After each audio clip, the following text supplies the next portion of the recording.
Let's see what's on your mind. Any questions? Oh, good. We've got a mic. Can we have the mic go around over here? Thank you. If that's the way you want to do it.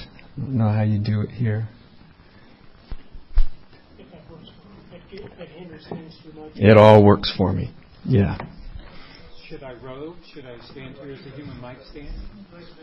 I don't know. Whatever you want to do. You don't do this. You don't do this question thing that often.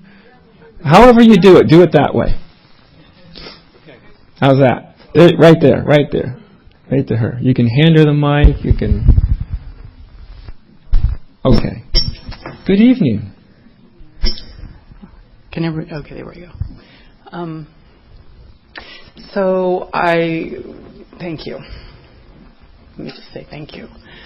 For the last couple of years, I have delved deeper and deeper and come to this place that you spoke of existence, and recognize that I believe totally that my existence is flawed. And your speaking of it is the first I've ever heard that. And so that's why I want to say thank you, because it's like, oh my God, it was an opening, but then you didn't go further to say, okay, now what? Is it part of the... it's just part of the state of consciousness. Recognizing and allowing it to be that? Yeah. And it's not that you are fundamentally flawed. It's that state of consciousness has a sense of flawedness in it. It's what goes with the state of consciousness. It's just part and parcel of that particular state of consciousness. You, fundamentally, being flawed, impossible. Yeah, I kind of have that, intellectually, but it's caused me a lot of problems in my life over the years. Oh, I'm sure it has. It's a terrible thing to walk around with. Which was really interesting to me in my meditation as I got deeper and deeper to recognize that fundamentally it was existence. I mean, when I got that, I was like, what the heck? Seriously? What am I supposed to do about that? That I exist was not okay. And I haven't quite gotten past that, and that's why I was just enthralled in this conversation, and then wanted you to expand that. Then that becomes the next question. When I say question, I don't mean questions that are just intellectually posed. I mean a question that starts in your mind and points you into your being, into the mystery of your being. So that's really important to understand the difference between just an intellectual way to work with a question and a meditative way to work with it, you might say. So what you find as you go into yourself is various layers of belief. Because that's really all you're ever working with, is belief. And when you kind of get down to the deepest belief that sort of holds the whole egoic structure together, the belief is the belief in flawedness. Something wrong. Right? And that's it. The belief hurts. Right? That's the unsatisfactoriness. You are experiencing exactly what the Buddha experienced and noticed 2,500 years ago. Same thing. Right? Now, the next step takes the courage. The thought, the belief creates the experience. So when you feel flawed, it's because you're believing that thought pattern. Now, what would you be, which means now, when I say would, I actually mean now, what would you be without that belief? Perfect. That didn't take very long. Now what is the experience of, even though it may seem like taboo, like, oh my God, I can't do that. Okay? Yeah, I know how all this works. It's so universal. It's not personal, right? It's the same way. So what would it feel like? What is the experience when you touch upon that perfection? Because you know to touch upon the brokenness, to believe in that. Just an incredibly profound sense of love. There you go. That my mind says is not okay. it does. Of course it does. Your mind is nothing but a belief system creator. It's not okay and da-da-da-da-da. And these are all the reasons that it shouldn't be here. But meanwhile, there it is. It's right there, right in the middle of your experience. You're finding it for yourself, right? And then your mind tries to argue yourself out of it, which it's been very good at in the past. But maybe at this moment, you can hold a certain fidelity with what you experience instead of what your mind believes. See what I mean? Wouldn't that be mind-blowing if you realize that there's an inherent perfection and it's called you? And I mean through and through. I don't just mean in some abstract, absolute realm. I mean right down into your old humanness. That's right. All the way through existence.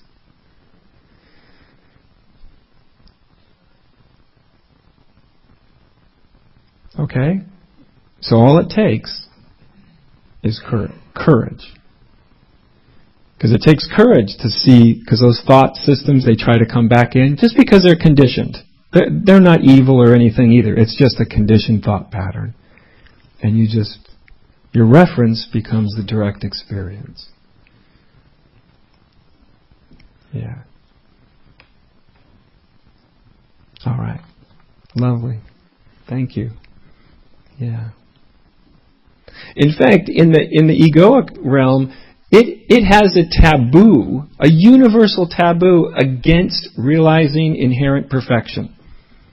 Isn't that amazing? When you touch upon it, it's like the old state of consciousness goes like, this is nice, but oh no, there's something wrong. I'm not supposed to do this. Somehow I slipped into heaven for a second, and I know I'm going to get in trouble. Right? So your life will give you sort of personal reasons to feel that way, but I also want to let you know that's a universal, collective taboo of that state of consciousness. It's just there, and you bump into it when you start to realize a certain perfection, that it's just there. And if you know it's there, then you don't take that personally either. Right? That thing says it's not okay, you're going to get in trouble, God's going to be upset with you. And you just realize, no, that's just a belief system that's inherent to the old state of consciousness. That's all it is. Nothing more. Right? If you look outside of your mind, you will actually feel the whole world, the entire universe is like saying, come on in. Come on. Don't listen to that. Come on. Welcome in. You see what I mean? Experientially, that it's always welcome in. Your mind might say something else, but oh well, it's just the mind. We make way too much out of it, really. It's just a thought, Okay. Yes. Well, can we bring the mic over so everyone can hear you? Thank you. So, with all that you've said, can you speak to some ways of incorporating the Eightfold Path and how you have been able to work the Eightfold Path in your own life? I can't. Yeah. I can't. Yeah. I always started with, I think part of the Eightfold Path, it might even be the first one. I mean, I'm sure there's some good Buddhists in the crowd. I'm an old Buddhist with a bad memory. So, one of them is right view. Am I not right? Part of the path? Yeah. Yeah, get right view right, and all the rest kind of start to line up. That's the instruction I can give. If you get right view is the awakened view. That's right view. Right view isn't a belief system. Right view is wake up. Now, here, just do it. Then, right speech, right action, right all those things, you start to realize they're inherent within right view. The egoic mind may try to argue you out of them, but nonetheless, all the others are inherent to right view. And without right view, all you're left with is the ego trying to fake it. Right? And there's no faking it until you make it in the enlightenment business. It doesn't work. You see what I mean? So our idea of right conduct, right speech, right all these things, and by the way, I'm fine with people trying to do the best they can and be loving and kind and compassionate and all of that. I get that. God bless you. But fundamentally, until we get right view right, all the rest is really kind of a well-intentioned intellectual attempt. Right? Once right view comes into view, oh, okay, when the view is clear, then the speaking becomes clear. The actions become clear. When you wake up, you ever woken up and you just wake up on the right side of the universe? Just feels good. You don't know why. You just woke up and you feel okay. I don't mean you're enlightened or anything, but everything's a bit lighter. Right? How do you treat the world when you feel that way? It's different. You treat it a little different, don't you? The situations that happen, and because you feel less divided, intellectually, emotionally, spiritually, and so you move throughout the world in a different way. This is what the Eightfold Path is. It's saying the more clear you get the way you move through the world, it starts to look like this. Because really it's another definition of clear view is a lack of internal division. When you just don't feel divided. So it's not the only way, but it's the only way I know. I'm a get right view right from the beginning. I'm a wake up first and then worry about the rest, and then we'll address the rest. Usually it's inverted. Do all the rest, and it's going to lead you to waking up. My experience tells me that it doesn't usually work that way.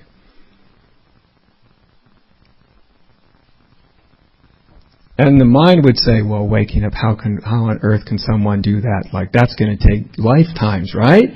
Yes, if you believe it will. And if you don't believe it will, no, it won't. It's all a belief system. That's all it is. What if it didn't take 5 minutes? There's accounts even in Buddhist literature of Buddha walking into a town and basically saying, ladies and gentlemen, now you think you're your mind, but you're not. And you think you're your body, but you're not. And you think you're your ego, but you're not. And you think you're all these things, but I'm here to tell you you're not. And every once in a while there was somebody that just followed him along and went, by God, you're right.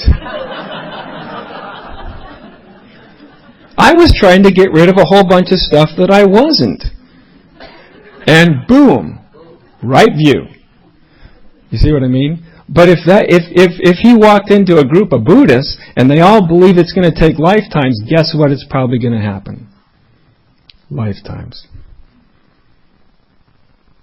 If anything, that's what I'm here to counter, that belief.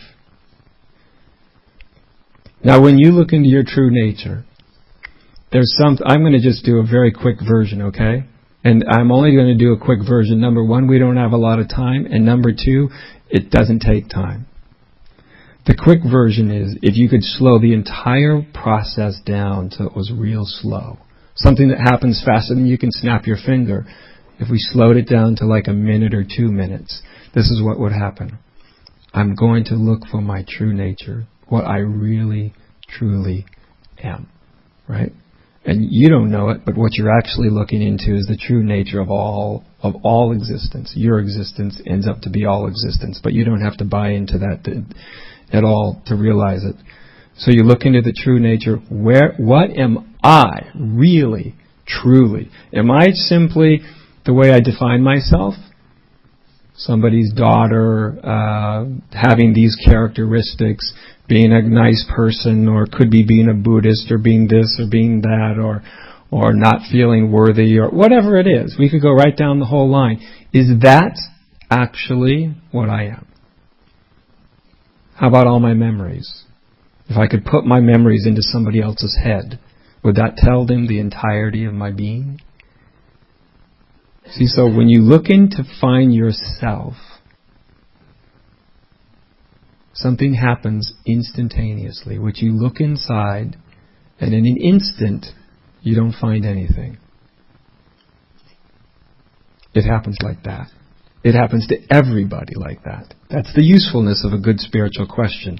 It gets you there immediately. The problem is it gets you there immediately, so you don't even notice where you are. So in a split second, you look inside for your true, real self. You look inside, and your mind goes, I can't find myself. There's a bunch of thoughts, feelings, and emotions, but who's behind all that stuff? I don't know. There's nothing there. And so your mind goes, since I can't find myself, I must have gotten this question wrong. So I will say, I don't know. But if you really looked at it, you look inside, you see for your true nature, your true existence, beyond all the thoughts and ideas and belief systems, because you're more than a thought or an idea or belief, and you look for yourself, and there's nothing there. And because your mind expects to find something there called you assume you get it wrong, but you don't. When you look you look inside to look for yourself and you don't find yourself in a split instant, you're beginning to get it right. There's nothing there. You are not there. That nothing, that's what you have to deal with. That's your doorway in. But it happens like this. As fast as you can snap your fingers. You look inside. I'm looking for my true self. I don't know. I can't find it. Why do you say that? Why do we say, I can't find it? What happened that made us give that response? You follow me? What happens is we look inside and we don't find it. Okay, when we don't find it, what's there? Right? There's nothing there. Didn't the Buddha say something about no self? Okay, I'm looking for myself and I don't find anything there. If that's what you find, that's what you got to start dealing with, right? So then I would come along and say, okay, what's it like to be the nothing that's there? You see what I mean? What is that like to be the nothing that's there? It's not the nothing like an empty box, the mind's idea of nothing, but what is it like to be the nothing that's there? You can either look at it or you can be it. And the nothing that's there, that's the freedom.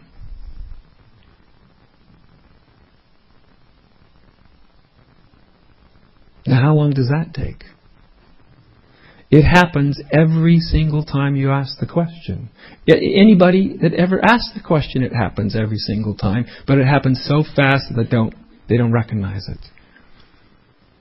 But nonetheless, they look inside, nothing's there. And there it is. And it never occurs to them. Try to think about yourself in any other terms other than a self. Who says you have to be a self? Do you see how conditioned the mind is? Now let me find myself. And the only thing you're looking for is a self. And when you come up with nothing, that doesn't fit in the mind's idea of what a self might be. Right? But if your mind is open, then you will deal with what you find. And if what you find is nothing, then that's what you deal with. Then you try it on for size. What's it like to be that? That's not half bad, is it? So, you're welcome. So just have the sense, not the thought, the sense and the feel of being that nothing. Just to being that nothing, the sense and the feel. If you want a spiritual practice, make that the practice. To have the sense and the feel of being that nothing. Nothing is everywhere. What's looking out through your eyes? Experientially, not metaphysically or thought or as a concept. Nothing. What's awareness? Nothing. What's consciousness? Nothing. What's love? Can you weigh it? Can you hold on to it? Can you tie it up into a package and give it to somebody on Christmas? See, love is nothing too. But boy, it's not the nothing that we think, is it? As one old Buddhist abbess, wonderful woman when I stayed at a monastery, said, "Yeah, it's nothing, but it's the fullest nothing you'll ever bump into." Lest we fixate on our mind's idea of nothing instead of experiencing the reality of the nothing, right? I mean, right over here, somebody glimpsed the nothing to be perfection. That's also a quality of nothingness. Nothingness is also aware, naturally so. You don't have to try to make it aware, and so it goes. That's the amazing thing, is the only limitations we have are the ones that we believe in our minds. And as soon as you either let go of them or hold them up to question, then you see the limitation is just a thought. This will take lifetimes. Okay, go ahead, live it out. You like that? Just a thought. Without the thought, where are you?